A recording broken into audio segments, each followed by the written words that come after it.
Podemos começar o nosso quadro. Tudo pronto, Edmilson? Tudo pronto, Gilberto? Tudo pronto, meu amigo Pirulito? Então vamos lá. Esse quadro que acontece todas as sextas-feiras, nós já temos aqui a presença da Camila Sadoc, ela na qualidade de advogada, mas vem aqui na qualidade de técnica do INSS. E hoje nós vamos falar sobre revisão da vida toda. É um assunto bastante vasto e um tanto complicado, porque se é bom para algumas pessoas, pode não ser para outras.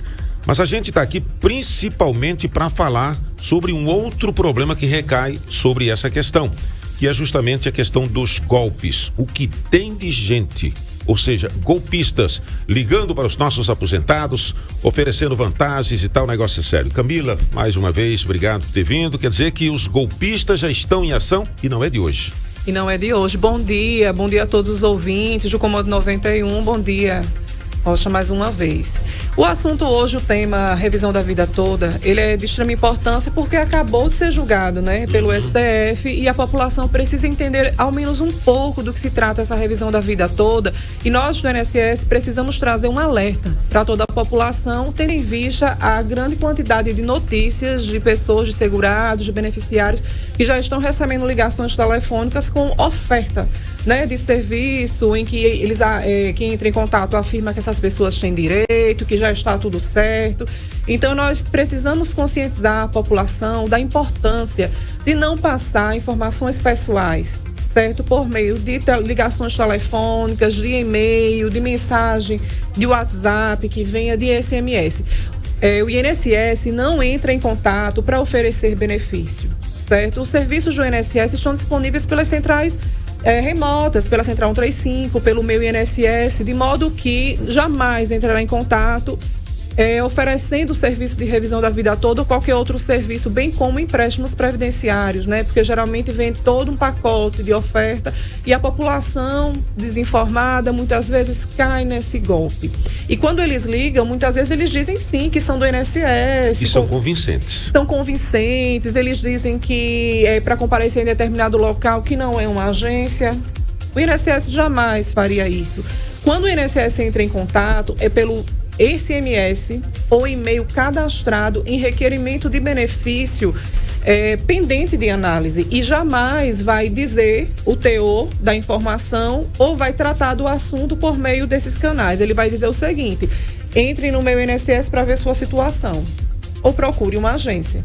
Mas jamais dessa forma pedindo documentos pessoais, nem oferecendo serviços ou até mesmo cobrando qualquer valores. Os serviços da Previdência, eles são gratuitos, 100% gratuitos. Então, ao requerer um benefício, não se tem taxa para requerer benefício. Camila, como tem sido esse golpe? Essas pessoas ligam dizendo que já tem um dinheiro lá, uma vantagem para essa pessoa, e a pessoa adianta alguma coisa para depois pegar essa parcela que está lá. Que tipo de golpe? Eu sei que são muitos, mas os principais. Muitos. Os principais solicitando os documentos pessoais, porque com os documentos pessoais, essas pessoas elas vão conseguir criar muitas vezes a senha de acesso ao sistema, porque vai ter todas as informações, né? Se a pessoa entregar identidade, CPF, nome da mãe, nome do pai, endereço, encaminhar a fotografia desses documentos da carteira profissional, aquela pessoa que está obtendo essa informação, ela vai saber de toda a vida daquela pessoa e vai poder fazer cadastros em sistemas, não é? Então, assim, os seus documentos pessoais, eles são seus, eles são sigilosos. Não passe para outra pessoa que não seja de sua confiança, para não cair em golpe. Aí nós entramos na situação da revisão da vida toda, que foi julgada recentemente, e tendo em vista a sua importância, nós temos que esclarecer à população o que consiste a revisão da vida toda.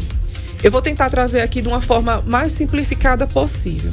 Quando se fala em revisão da vida toda, está se falando de benefícios urbanos. Quais são os benefícios urbanos? São aqueles benefícios que foram concedidos a partir de 29 de novembro de 1999 e que essas pessoas já tinham contribuições para o INSS anteriores a 1994.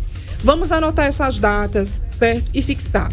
Quem começou a receber um benefício do INSS a partir, vou falar o ano, certo? Não vou nem falar o mês. A partir de 1999, final de 1999, foi quando entrou em vigor uma lei que modificou a forma de calcular, né, os valores para se chegar ao montante de quanto vai ser o benefício, que nós chamamos de salário de benefício.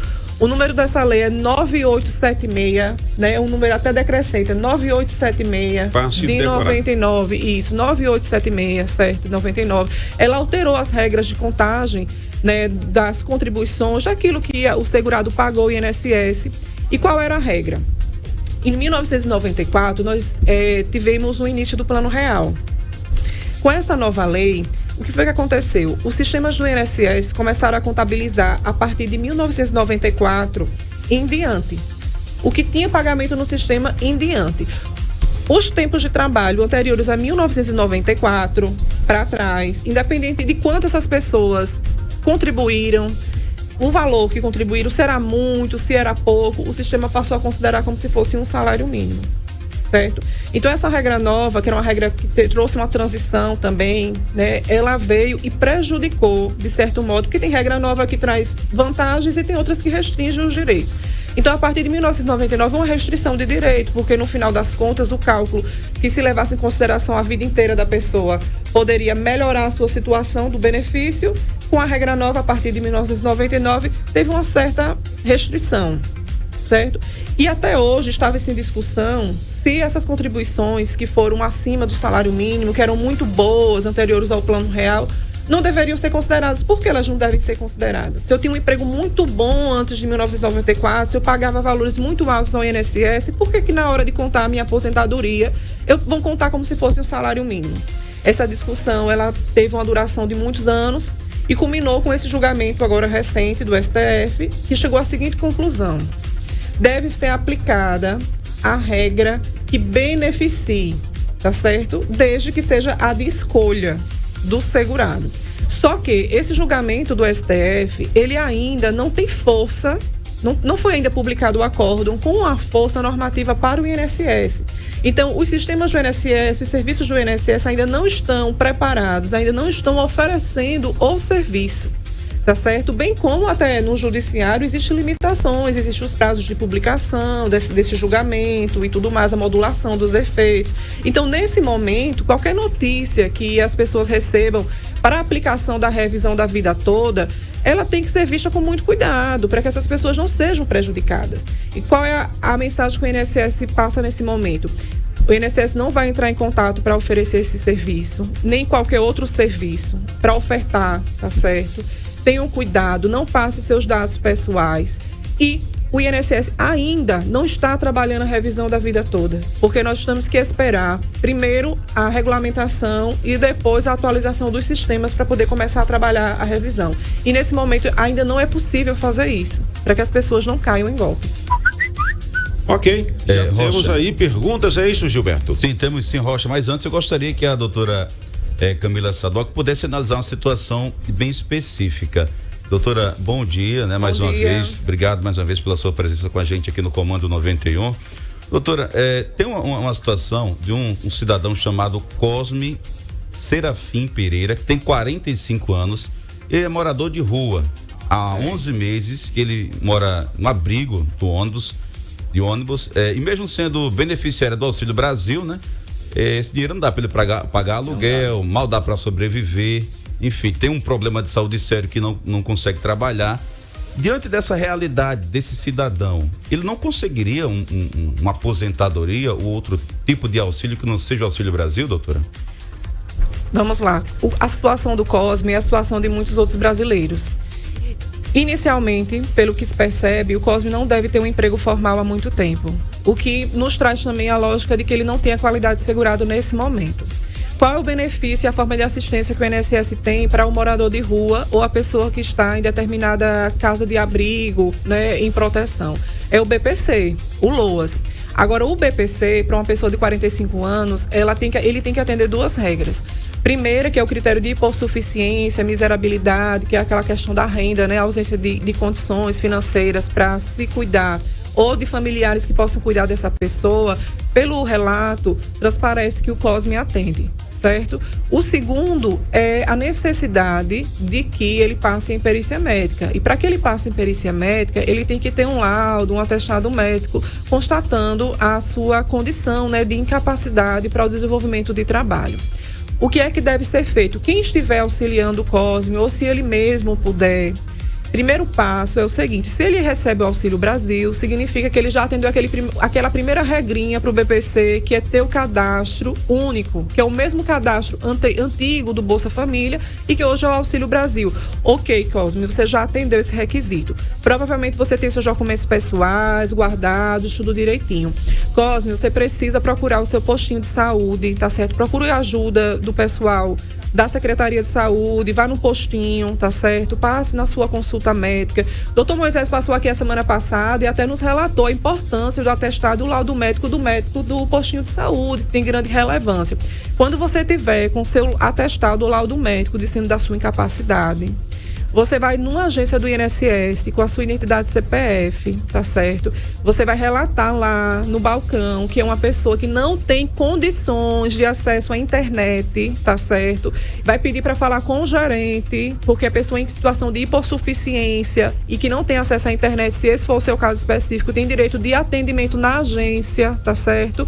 E vai ser requerido o seu LOAS, certo? Se você tiver facilidade ou alguém estiver te auxiliando, você só baixa ir na agência, pega a sua senha inicial e vai acessar o sistema e vai dar entrada ao LOAS. Vai passar por um assistente social, por um médico do INSS e constatando a sua situação de necessidade financeira, né, que é o caso, você está como em abrigo, e a sua hipossuficiência, no caso, a sua incapacidade, ele vai sim conseguir o BPC LOAS.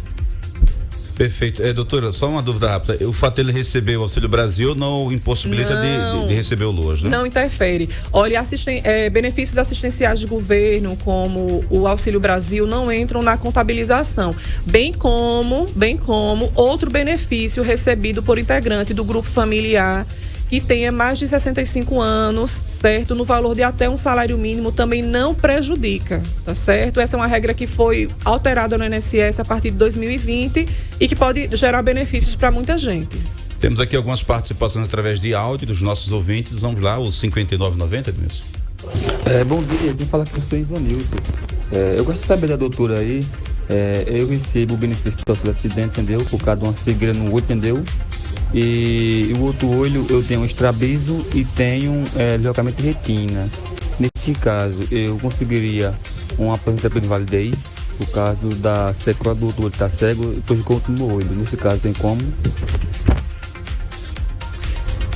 Vou responder diretamente ao ouvinte, certo? Nesse caso, você precisa obter o seu laudo que fala desse agravamento. O senhor já recebe um auxílio acidente, vai pegar a senha do meu INSS, vai dar entrada direto agora. Tem uma novidade, Rocha. Antigamente, e até bem recentemente, ao requerer o benefício por incapacidade, com o intuito de receber uma aposentadoria por incapacidade permanente, que é a antiga aposentadoria por invalidez, não havia a opção de requerer diretamente a aposentadoria por incapacidade. Primeiro se requeria o auxílio-doença e na perícia do auxílio-doença é o médico que decidia, analisava, né, de acordo com os documentos, se iria para auxílio-doença ou se ele já indicaria para aposentadoria. Nesse momento, já pode fazer o requerimento direto para aposentadoria, para o benefício por incapacidade permanente, certo? Ganha tempo. E isso ganha tempo. Então, no seu caso, independente de você receber o auxílio acidente, você vai pegar o seu laudo, vai pegar a sua senha do meu INSS, vai no portal Meu INSS e vai requerer a aposentadoria ou pela Central 135, certo? E lá o médico vai analisar a sua situação. Você tem qualidade de segurado, provavelmente, então, sendo concedida a sua aposentadoria, o que vai acontecer é uma opção. Vai cessar o seu auxílio acidente e vai manter a sua aposentadoria por incapacidade permanente. Tem mais, Gilberto? Tem mais uma pergunta aqui. Esse não tem o nome do ouvinte, mas ele fala o seguinte: bom dia, ouvi semana passada sobre tempo de contribuição para aposentadoria. Aí pede para tirar a dúvida. Ele vai fazer 30 anos de contribuição em 2023, seja o próximo ano, e tem 55 anos de idade. Ele pergunta: poderia me aposentar sem perdas salariais? Nesse momento ainda não, certo? Nesse momento ainda não. Existe uma regra atual, que existe uma idade mínima, você precisaria para a aposentadoria urbana ter 65 anos e precisa ter um tempo de contribuição que somado lhe leve a 98 pontos, tá certo? Nós temos hoje, claro, 5 regras, nós temos as regras de transição, né? Está em discussão essa situação do qual é o benefício mais vantajoso. O que eu preciso lhe esclarecer é que com as informações que você me passa nesse momento, ainda não é o momento para a sua aposentadoria. O senhor vai precisar esperar mais um pouquinho para conquistar a sua idade, tá certo? E junto com a sua idade também vai levantar, né? Vai aumentar o seu tempo de contribuição, que automaticamente vai gerar uma pontuação que vai chegar aos seus 89 pontos, certo? Para quem gostaria de aplicar a regra anterior, certo? Também da mesma forma, você já tem tempo para aposentadoria por idade, mas lhe falta a idade, certo? Vai ser sempre uma conjugação de fatores. Doutora... 65 mais o tempo mínimo de 15 anos. No caso dele, ele ainda não tem esses requisitos. Juntando os dois, no caso dele, dá 85, né, doutora? Então, isso, ele ainda falta mais um pouquinho. Tem mais uma participação em áudio, vamos lá. Obtendo essa informação, ela vai saber. Bom dia, Rocha.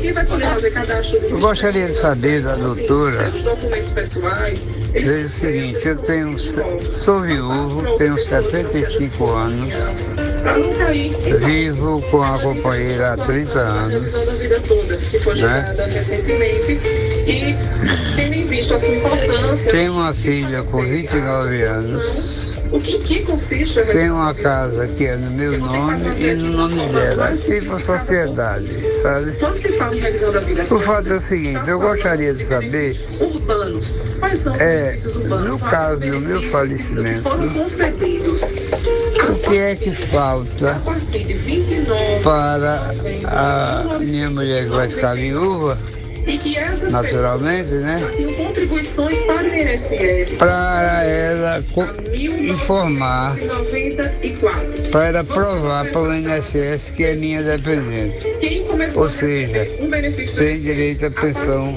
por morte. Doutora, me permita, antes da senhora responder a esse questionamento, eu fazer uma observação importante a respeito da outra indagação do ouvinte. Na verdade, é uma mulher, uma ouvinte. Isso muda em alguma coisa? Muda. Vai de 89, no caso, a pontuação dela. Certo? Vai ser 89. Então, para ela tá bem mais perto, né? Perfeito. Ok, agora em relação a esse outro caso, o cidadão viúvo que convive com uma pessoa, pelo que ele disse, há 30 anos, no caso de vir a falecer. Como é que fica a situação dessa companheira? Eu acho que em resumo seria isso, né? Sim, primeiro ponto, ele diz que ele recebe uma pensão, certo? O fato do senhor receber uma pensão da sua cônjuge anterior não vai fazer com que essa pensão da sua cônjuge anterior seja passada para sua nova companheira. O INSS vai levar em consideração, nesse caso, o seu trabalho, o que o senhor faz hoje. Se o senhor for aposentado, certeza que vai deixar essa pensão para a sua companheira, desde que ela comprove a união estável, que eu vou explicar também como é que ela comprova, certo?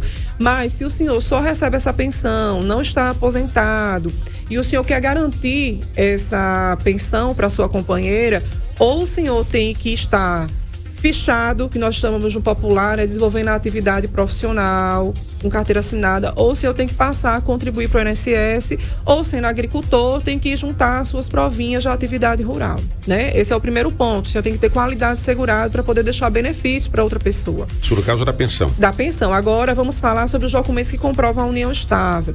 Hoje o INSS, ele pede 2 documentos comprobatórios, certo? Dessa convivência, dessa dependência econômica, para deixar, né, essa pensão para essa companheira, já que vocês não são casados no civil, certo?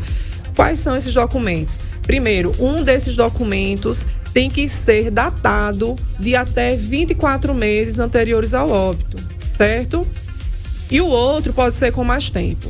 Agora, que tipo de documento o INSS leva em consideração? O senhor já me falou de um documento muito importante, que é um bem que vocês têm, que está no nome dos dois. Esse já pode ser considerado uma prova, certo? A segunda prova, o INSS tem aceitado com muita tranquilidade o comprovante de endereço dos dois na mesma residência. Então, se a conta de água está no nome de um, a conta de luz está no nome de outro, essas continhas elas chegam todos os meses. Então, é um documento que, quando a gente junta, moram na mesma casa, certo? Seria a segunda prova do senhor, tá bom?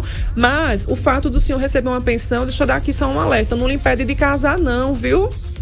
pode casar e não vai perder sua pensão, não. A que o senhor já recebe, certo? Então, se o senhor quiser casar com essa companheira que o senhor tem, se for o seu sonho, sua opção, o senhor pode fazer, que não vai lhe trazer prejuízo para essa pensão que o senhor recebe, não. O que vai acontecer é que a sua companheira, ela só vai precisar apresentar a certidão de casamento quando ela for requerer, porque é um documento com uma solidez, né, reconhecida pela lei. Ok. Gilberto, tem mais alguma pergunta por aí? Temos sim, Rocha. O ouvinte Jailson nos enviou também uma pergunta. Importante a respeito da outra. Bom dia, Rocha, bom dia, Gilberto, bom dia, Gilson, enfim, a todos da ANN. Bom dia, doutora, parabéns pelo esse trabalho que vocês estão fazendo aí. Mas enfim, a minha pergunta é o seguinte, é sobre o meu sogro. O meu sogro, ele tem umas terras, ele compra carro, ele tem um desconto por as terras. E agora ele perdeu a visão de um olho. Também pega desconto quando vai se comprar um carro, não sei se é da alçada da doutora aí, mas a gente tem uma dúvida, se pega o desconto da cegueira do olho dele e o desconto da terra. É uma dúvida que a gente tem, entendeu? Bom dia, se a doutora souber, bem, se não souber também, obrigado, viu, doutora, por tudo aí. Show de bola o programa. Ô Jailson, realmente não é da nossa competência do INSS, mas eu vou lhe dar uma dica como cidadã, tá certo? Essa sua dúvida, ela pode ser sanada junto à Receita Federal.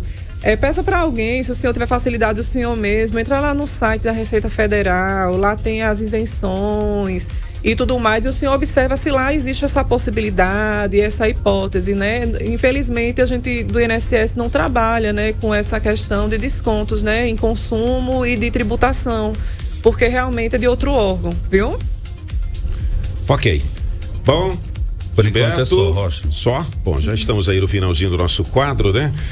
Mas a gente falava sobre essa questão da revisão da vida toda e esse julgamento aí do recurso extraordinário do STF, mas você falou também, Camila, de que ainda não está valendo, quer dizer, o INSS ainda não tem condição técnica, seria isso? Condições técnicas? Legais e técnicas. Administrativa também isso, entra no pacote, né? Isso. Pois é, ainda não tem, até pelo pouco tempo desse recurso do STF, e evidentemente tem que ter um tempo para se adaptar.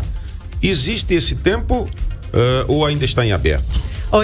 Ainda está em aberto. É bom que... Vamos trazer aqui para uma questão mais jurídica, né, mais legal. Uma decisão de grande importância como essa, né, do STF, ela é uma decisão judicial. Os efeitos dela, para poder ter uma força, que igual a lei tem que ser modulado, certo? Porque existe uma independência entre as duas esferas. No Brasil, nós temos o judiciário, o legislativo e o executivo. O INSS, ele faz parte do executivo, que é um desses irmãos, né, que é o tripé, certo, do executivo e a administração pública. Todos esses três poderes, eles têm independência. Então, uma decisão que o judiciário tenha, né, o entendimento que o judiciário tem, claro, tem força, principalmente do STF. Mas existe um trâmite legal para que isso se tenha uma força de lei, certo? Para que chegue nas instituições públicas como o INSS, para que possa ser cumprido. E nós temos que aguardar que chegue esse momento para fazer qualquer alteração nos sistemas do INSS, porque se fizer de forma contrária, está sendo ilegal. Não tem base para fazer, né? Então tem que aguardar. É uma questão complexa, evidentemente não poderia, digamos, a decisão é hoje e amanhã já começar a atender aquilo que a decisão tratou. Tem que levar um tempo mesmo, né? Acontece não só nesse aspecto, mas em outros também a gente está acostumado a falar. Até mesmo determinadas leis, quando entram em vigor, ela tem um prazo da vacância, exatamente, isso para entrar em vigor. Nós temos o exemplo até da majoração de 25%, os casos específicos de pessoas que já recebem benefício por incapacidade, que ficam numa situação ainda mais difícil durante a vida da sua incapacidade, ficam acamados e que precisam de auxílio de terceiros para os seus cuidados habituais de casa. O INSS garante o aumento de 25% em cima da aposentadoria por invalidez ou por incapacidade, que é o novo termo. Só que as pessoas começaram a levar para a justiça o caso da aposentadoria por idade, da pessoa que fica na mesma situação e de outros benefícios que as pessoas precisam de ajuda no final de sua vida. Na lei, nós temos apenas para aposentadoria por incapacidade permanente, mas na justiça, a decisão já está mais branda, né? Concede para outros benefícios, como aposentadoria por idade, por tempo de contribuição, desde que a pessoa comprove que está na situação de precisar de ajuda de terceiro, já consegue. Mas veja, não se converteu em lei. Então, na esfera administrativa, a gente também não consegue aplicar, não pode. Certo. Então, nesse caso, quem quiser recorrer, quem quiser esse direito, se acha que é um direito, vai ter que contratar um advogado para isso. Isso, para os casos que não são de aposentadoria por invalidez. Sim, Gilberto. Tem uma participação aqui de um ouvinte de Teotônio Vilela, o nome dela é Rose. Ela pergunta o seguinte para a doutora: bom dia, gostaria de saber se eu posso requerer o Auxílio Brasil. Tenho união estável e meu esposo é beneficiário do LOAS e eu não tenho nenhuma renda. Como posso fazer? Pergunta aqui a Rose de Teotônio Vilela, doutora. Rose, o Auxílio Brasil também, ele não é um benefício assistencial regido, né, administrado pelo INSS. As regras referentes ao Auxílio Brasil, elas são geridas, né, as informações sobre nas secretarias de assistência social dos respectivos municípios. Então, o que é que eu te oriento? Que você procure, tá certo, a sua Secretaria de Assistência Social, converse com a assistência social, lá eles fazem uma triagem quando vão fazer o cadastro e seja muito franca, fale a verdade. Olha, o meu esposo recebe um BPC e eu não tenho renda, mas nós fazemos parte do mesmo grupo familiar, ele mora na minha casa, eu gostaria de saber se eu tenho direito, tá certo? É importante conversar especificamente com a assistente social. Eu posso falar no âmbito do INSS, tá certo? No âmbito do INSS, o Auxílio Brasil não vai prejudicar o LOAS, nem de quem está recebendo, nem de quem virá a receber, quem virá a dar entrada. Mas a linha inversa, que é outra casa, a gente já não pode responder, enquanto INSS, porque são regras de outra casa, né? De outra instituição. Bom, Camila, mais uma vez, muito obrigado. Sempre interessante a gente ter esclarecimentos desse tipo, né? Principalmente por alguém que conhece da matéria, assim como você. E eu tenho certeza absoluta de que muitas pessoas, até mesmo essas que estão apenas nos ouvindo, quer dizer, não fizeram perguntas diretamente, mas foram beneficiadas com essas perguntas que vieram, porque está dentro do mesmo rol. Digamos que a pessoa esteja na mesma situação e a pergunta de alguém termina servindo para uma outra pessoa. Muito obrigado e até a próxima sexta-feira, ok? Disponha. Sempre muita satisfação estar aqui com vocês. Pra gente também é um prazer muito grande.